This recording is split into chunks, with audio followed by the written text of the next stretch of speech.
You're going to the Wisconsin Book Festival's fall celebration, right? It's our state's premier library event of the year, and it's coming up next month, October 23rd through the 26th. It's a public opportunity with more than 55 events where you can connect with authors and fellow book lovers at Madison's Central Library and other downtown venues. It's accessible to everyone, and yes, there are even sometimes free book giveaways with signed copies available from renowned authors. Don't forget, the festival also hosts author programming all year round. So what are you waiting for? Go find the complete schedule at wisconsinbookfestival.org. Ready to cozy up your space this fall? Wisco Home Goods has just what you need. Hand-poured soy candles crafted in small batches, made to burn clean, and scented with the warm, comforting notes of the season. Stop by their shop at 4664 Cottage Grove Road on Madison's beautiful east side, or browse their fall collection online at wiscohomegoods.com. Shop local, breathe easy, feel good. All autumn long with Wisco Home Goods. This is CityCast Madison. I'm Bianca Martin, and here's what Madison's talking about. Today, welcome to the Friday News Roundup. We've got big news this week. The movers and shakers in town are moving and shaking, so we are going to dive right in. Joining me today is our producer, Jade Iseri-Ramos. You're in a very blue spot. Where are you? Yeah, Bianca, I'm joining the Friday News Roundup from the Penny Library in one of their study rooms because one of my neighbors was cutting down a bunch of trees today. Public libraries for the win. Coming in clutch. And also joining is our newsletter editor, Rob Thomas. Hey, Rob. Hey, Bianca. So things really are moving and shaking, and I'm going to start us off this week with a big story, an update to the city's plans for the Dairy Drive temporary homeless encampment. The update is the site is shutting down. That was decided this Wednesday by our city council, who narrowly rejected the latest proposal on deck to extend the temporary site through next spring. So this is a really big one. We've been talking about this on the show. So for context, Dairy Drive is a tiny home encampment over on the Far East Side, created in 2021 using one-time federal pandemic dollars. It's 29 basic dwellings. They're cabins with electricity and heat just to do the job of helping folks transition from being unsheltered residents into more permanent housing. You might have heard my recent conversation with Brenda Conkle, the head of Madison Street Medicine. That's the nonprofit who's been running the site. She was strongly advocating for the site's extension, saying it's been a unique support to our unhoused population, and it's been uniquely successful in getting folks transitioned from off the street into housing. So the outcome has come. The Common Council vote was 10 voting in favor of extending the site, 9 opposed, and 1 abstention. So it was really close. So measures before the Common Council typically require 11 votes to pass. So Dairy Drive will come to an end after being extended the past 4 years. So this is a really contentious issue. Rob, I know that you wrote about this in the newsletter as well. Just how to move forward on this site has been really hard to grapple with for the city for a lot of reasons. Do you all have a response or reaction to this decision? I was a little surprised because I'd written about that there was hopefully some kind of collaboration that works between the city and county to at least keep it going through the winter till the next spring. So it seemed like there was some momentum behind that. And then I haven't really heard what happened with that and why it was voted down. Yeah, the devil's in the details with this one. Rob, you're talking about the resolution that Alder Davey Mayer put forward earlier this month, right? So that was to extend this contract via county funds. And I saw in reporting this week from Liam Barron at the Isthmus that the director of the Madison Community Development Division, Jim O'Keefe, basically told alders that the money with that plan essentially isn't there right now in terms of what they need to keep the site operational this year. And that's in addition to whatever federal funds Madison Street Medicine had, that there's still a gap. And who's covering that? My big response to it not passing is that it feels like the end of this temporary social safety net era that the pandemic brought in for us, right? So it was like, oh my gosh, we finally have funds to fund social services that are needed in our city. We had this moment where we could see what's possible. Look what we can do with more money. And now that era is over and it's like, well, look what we can do with more money. Who's ready to fork it up? Can we have it? And can we have it now to keep this supported? And I think it's an easy thing for the public to support. Wednesday's meeting had people who live at Dairy Drive saying, this is a really important thing for me to feel stable. And, currently they're in the process of moving people out. People have already left the site. So it's a thorny issue. Bianca, I really want to underline what you said about it being the end of an era for a social safety net.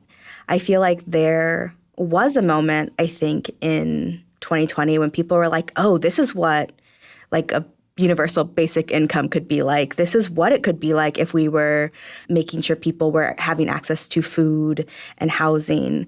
I remember there being like hotels open for people who were experiencing homelessness because, shelters weren't a thing that were necessarily safe at the time, right? Being in a large open area with a lot of people wasn't safe. And to sort of see like, okay, well, Dairy Drive, one of the like more successful things that came out of that is also being forced to shutter. It does feel like an end of an era. And that's got to be frustrating because the narrative for so long with problems like homelessness it's too big. We can't solve it. You throw so much money at it, you can't solve it. And then here was a situation, not just Dairy Drive, where it's like, oh, this was successful. We spent money and it worked and it helped a lot of people. And even with that, it's closing September 30th. I think the division was really between a contingent of alders and the Madison Community Development Division, with the city saying, we don't have the money right now to support this extension. So we're kicking this down the line, but it's going to be the same thing. And we're going to have this big crowd of people coming out saying, we support this, we need this, but we don't have the money. And then there's another contingent saying, we always find the way to get money for other projects. Why is it our most underserved populations that are not getting that sort of prioritization? And I should say, in this interim period, as they're moving folks out, which residents, I understand, are expected to move out by September 26th, so next week, that there are city officials and the nonprofits on the ground who are working diligently to find home and housing for people who are in transition from the site, including using unused funds for hotels. Like that is happening right now. But it's a tough moment. Yeah. This issue of houselessness is not going away, and the city is in the process of building a permanent men's shelter, and we're going to be covering that, as closely as possible and just continuing this conversation. So let us carry on, because there's a lot more big news to get into before we dive into our next story, which might have to do with who's leading the state. Let's take a quick break.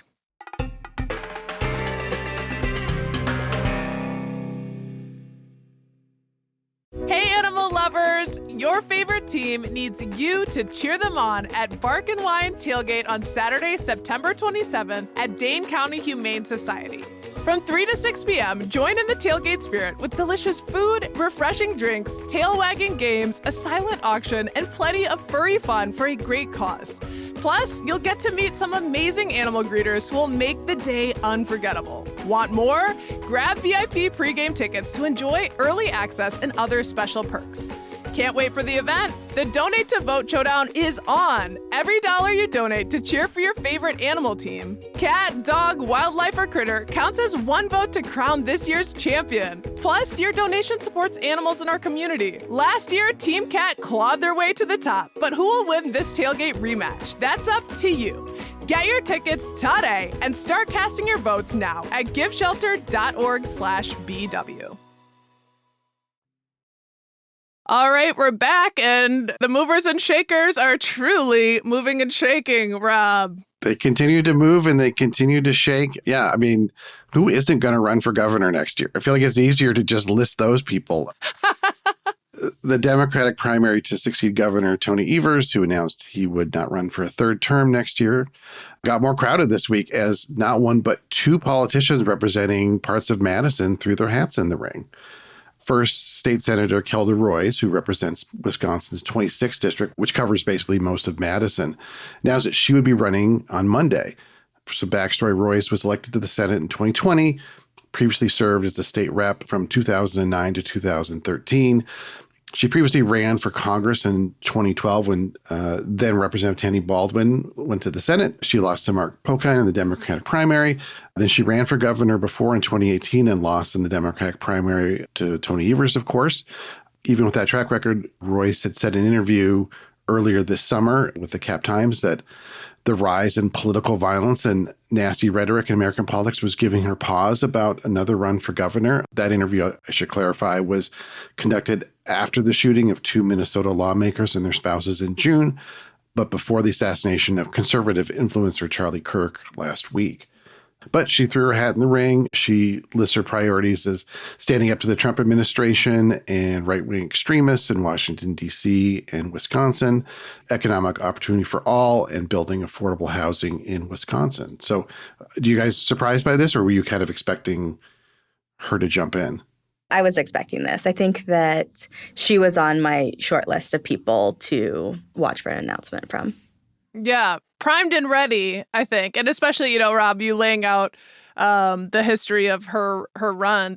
I think what's attractive to Democratic candidates this time is that not only is it an open seat for governor, but with fairer maps, I hear talk that Democrats might take back the legislature. So that's awfully appealing, I think, to a lot of Democrats who are thinking about running for governor.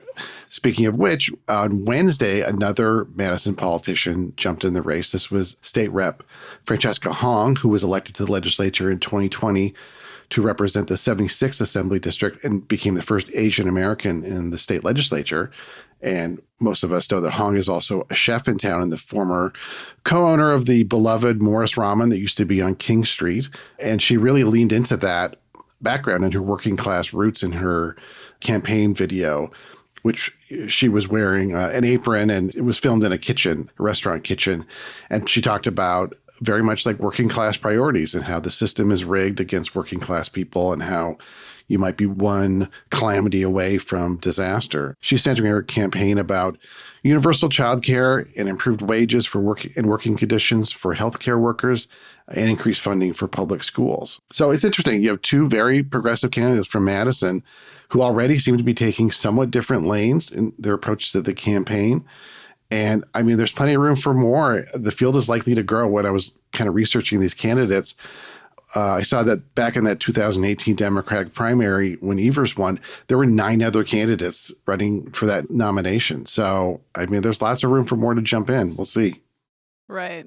It's a longer table, and having some Madison recognition, it feels good, I'll have to say. It's nice to see some strong women from Madison being like, yeah, I can be the first woman governor.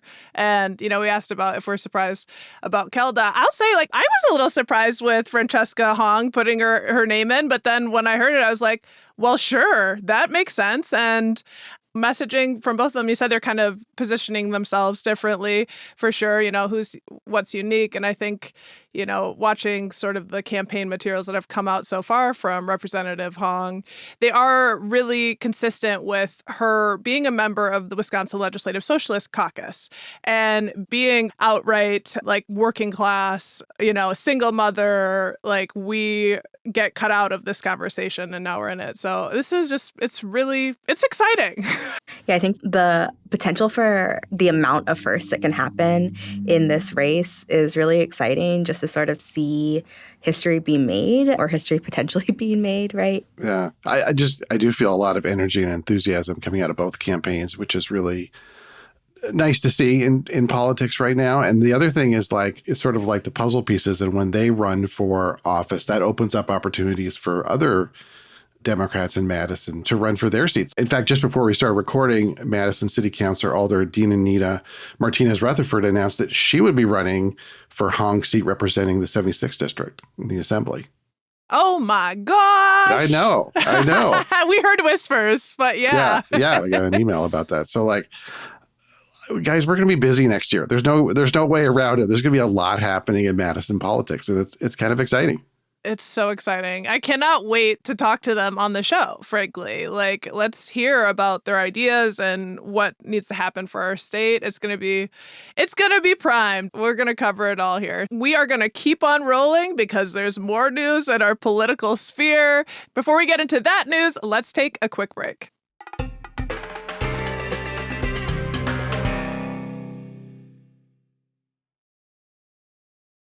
Okay, we're back, and there's more things moving and shaking in a political realm. A little bit of a different body, but a political body nonetheless. Jade, you've got that story. Yeah, we're really, we're talking about our local politicians today. That's really the theme of this episode. Not intentionally, but I guess it was the theme of This Week in News. So on Monday, the Madison Metro School Board considered a plan to increase their pay and make themselves eligible for health insurance. This is a decade after their last raise. Currently, the board members make $8,000, with the board president making $8,300 a year. This new raise that they're talking about would almost double that. The raise would bring them to $15,000, while the board president would make $16,200. There would also be the opportunity for them to make a little bit of money when going on board retreats, which they do a few times a year. So it'd be $100 for a half day and $200 for a full day. All in all, this would cost the district about $60,000 more a year. So not a small amount of money. Again, that's almost double what they are currently being paid. But the real cost of this is the pay bump will qualify board members for health insurance through the school district, which means that if all 7 members opt in for health and dental coverage, it would cost the district just under $20,000 annually. Now, proponents of this plan say that making this change will open the doors for more people to serve on the school board, making it more accessible for people with lower incomes or for whatever reason aren't necessarily represented on the school board currently. And other people are saying, hey, didn't we just give the school district about $500 million last year? And I can see both sides. What do you guys think about this plan, Bianca? Yeah, I think that it's aligned with a lot of what we're hearing across the city, which is, hey, can we get our salaries bumped up to keep pace with things like inflation? You know, it make me think about the Metro employees who just finalized their contract after fighting for higher wages. So when I looked at how much they're making to begin with, knowing people on the Madison School Board and how much work and how many hours they put in that are not being clocked, I think it makes perfect sense that they're asking after a decade to have their compensation package reconsidered. And I frankly appreciate the sentiment of thinking about equity and who could actually add all of those extra hours to their week. Like, we're talking about parents, people who have kids, people who are caretakers, people who can actually be on the board and survive it without health care. There's probably like zero. Yeah, so Bianca, on that point, I think that there's this belief that we maybe like hold as a culture or like traditionally that's like people who are involved in school should be like doing it out of the goodness of their heart or something, you know, like we don't pay teachers enough because they should just want to love the students, right? Or we don't pay school board members a lot because they should be there for like the betterment of the next generation or something. And I think that what is sometimes missing from that attitude is that doing something out of the goodness of your heart requires a lot of privilege, right? Doing something just to do something requires there to be kind of a structure set up for you, that your bills are being paid, that you have insurance elsewhere. And so to open this up to people who maybe have lower incomes, you know, even with this raise, the total amount being $15,000 a year, right? It's not an amount of money that a household could necessarily live off of, right? But it's enough that someone could say, okay, I don't work, my partner works, or I can now go from full-time to part-time at my job and build out this space to do the work that I want to do out of the kindness of my heart. Being kind isn't free, right? It is funny. I mean, that's a good point. I hadn't thought about that, but the way it's like the more important the work, the less people expect people to be compensated for doing it sometimes. It's very strange. But yeah, I mean, a decade is a long time, like Bianca said. I do want to sort of contrast this to the other local elected officials in our area. So like I said, currently the board members make $8,000 a year base. That's compared to the Dane County Board of Supervisors, who make about $12,000 a year, while an alderperson makes nearly $15,000. And again, those numbers have been, specifically the alder salary, has been discussed over the years about if it should be more. And then I'll also note, currently the only other school district in Wisconsin whose school board members qualify for insurance is Milwaukee. The board will vote on a final decision on September 29th, and we'll keep an eye on that and bring you the updates on that story. Oh, man, we know they're working hard. We're proud of our Madison School Board, and we're proud of Madisonians in general. And so are you out there listening. Those of you who are neighbors know that you can shout people out on the show, and we have a neighborhood shout out. Rob, do you want to read that about some hardworking folks in our area? Absolutely. Yeah, compassionate folks. Lauren B., our neighbor, wanted to shout out Journey's Home, which she says provides compassionate and peaceful at-home pet goodbyes in Dane County. Their veterinarians are so warm and gentle to pet owners navigating the hardest decision, and they treat the animals with extreme sensitivity and care throughout the process. The Journey's Home doctors are truly angels, and if you're a pet owner like me, I mean, that is an incredibly stressful time, and this sounds like exactly who you need to get through that process. Yeah, thanks for that shout out. I appreciate that, Lauren. I don't know what I'll do when the day comes, and so knowing that there are people in this town who are ready and skilled in that compassionate care, I think is exciting to know about. And also excited to know about is our new members, Randy and Carolyn L. Thanks for supporting us, Randy and Carolyn. Yes, thank you. And if you are excited about this platform where we give folks an opportunity to shout out the good works, the compassionate people, the adroit people keeping us on the up and up here in Madison, you can become a neighbor too. We're so profoundly grateful for the support of all the neighbors we already have. If you want to join as a neighbor, you can go to membership.citycast.fm. And, we should say there's some perks to becoming a member. It's $10 a month or $100 a year, and then you'll get access to things like exclusive events. We just did a tour of the state capitol building, and we had a blast. We already thought it was going to be fun. It was way more fun than we could have even imagined. And our members-only newsletter, you will be updated first. So there are a lot of perks to becoming a neighbor, as well as just supporting our team. Everyone loves to support good work in our community. If that's you and you want to support us, you can become a neighbor at membership.citycast.fm. And if you join, do tell us why. We love hearing from you, and we share those messages as well. We got big news. The news is out that you all voted us, CityCast Madison, the best local podcast for a third year.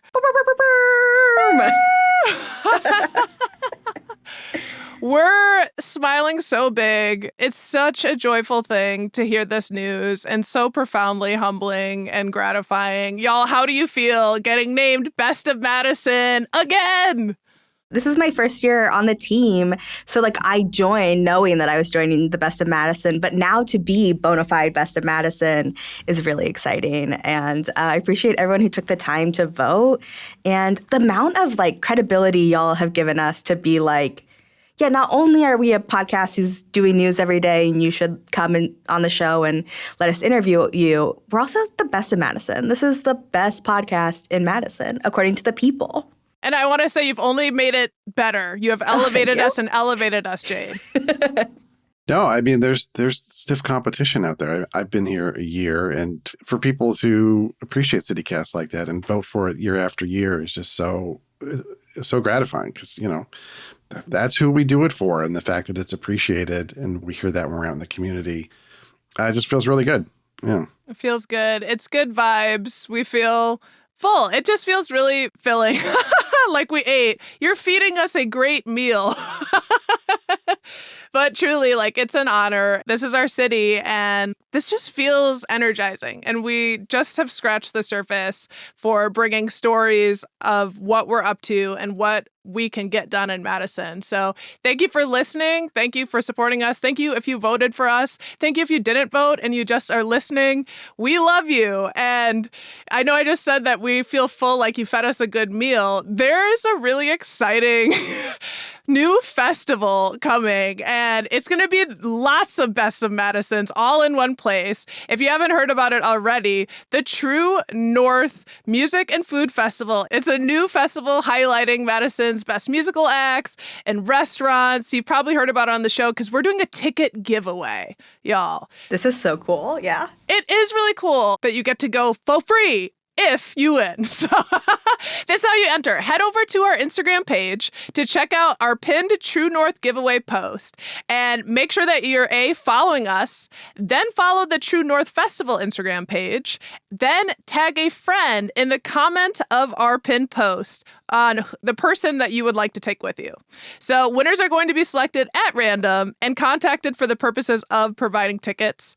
No purchase is necessary. You do have to be 18 years or older to win. It's going to be a ball, and I imagine I'm trying to be there. You guys trying to go? Oh, for sure.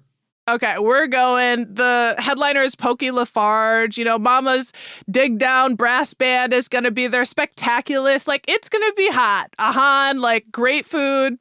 So go ahead, head to our ticket giveaway, put your name in, and I hope you win. And either way that you go, and maybe we'll see you there.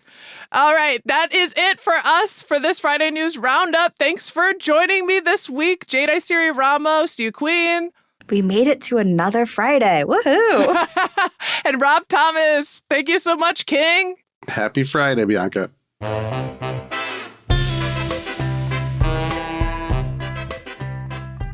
That's all for today, here on CityCast Madison. I'm Bianca Martin, your host. We're produced by Jade Iseri-Ramos, Lizzie Goldsmith, Zoe Culkin, and Elizabeth Kama.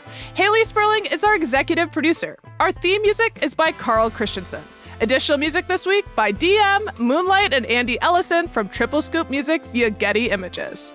Rob Thomas is our newsletter editor. You can always get more news delivered right to your inbox by subscribing to Madison Minutes.